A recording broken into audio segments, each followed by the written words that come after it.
and I want my job back, and I want my reputation back, and I'm going to get it back. I'm going to take it back. November 2014, New Zealand police stormed a luxury waterfront mansion and walked out with the drummer who laid down the groove on Back in Black, one of the best-selling rock albums in history, in handcuffs, facing charges of methamphetamine possession, death threats, and allegedly attempting to hire a hitman to kill 2 people he blamed for ruining his solo career. This is the rise and fall of Phil Rudd.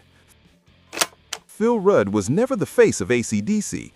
That was Angus Young's job, but he was the engine underneath everything, delivering a groove so deceptively simple and impossibly tight that producer Brendan O'Brien once watched him lock in a perfect take after a technical breakdown mid-song and called him a machine with genuine disbelief. Remember, one of the songs had a technical breakdown in the middle of the song, and Brendan O'Brien went, "Ay, ay, ay," he said that was perfect. Shit.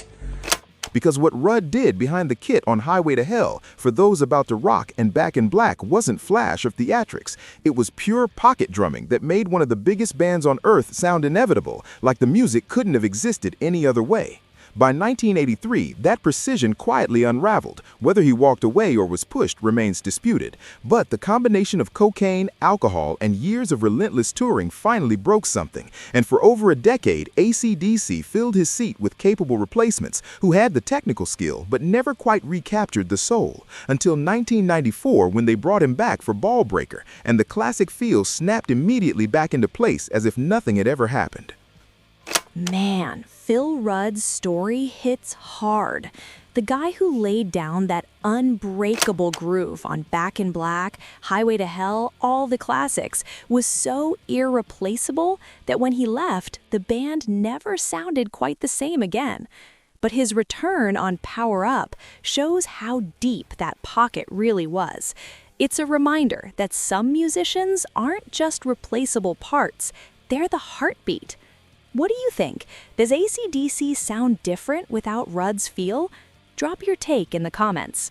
For 20 more years, he held the throne, but offstage, the foundation was cracking. Isolation in his Taronga mansion, a solo album called Head Job in 2014 that was met with total public indifference, and a paranoia that deepened with every passing month until the man who had once locked down the tightest groove in rock couldn't keep his own life in time, allegedly convincing himself that people around him had deliberately sabotaged his career and making phone calls that would bring the entire weight of the New Zealand criminal justice system to his front door.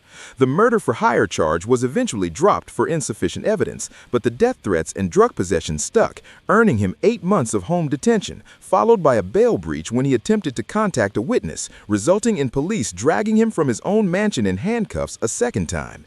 Then in 2016, a heart attack nearly finished what the courts had started. Yet in 2020, Power Up arrived with his name back in the liner notes, the same man behind the same kit, as if the entire catastrophe had been nothing more than a long intermission. The same stubbornness that made Phil Rudd the greatest pocket drummer in rock history nearly cost him everything. Subscribe to Voice of Legends, because even legends have a breaking point.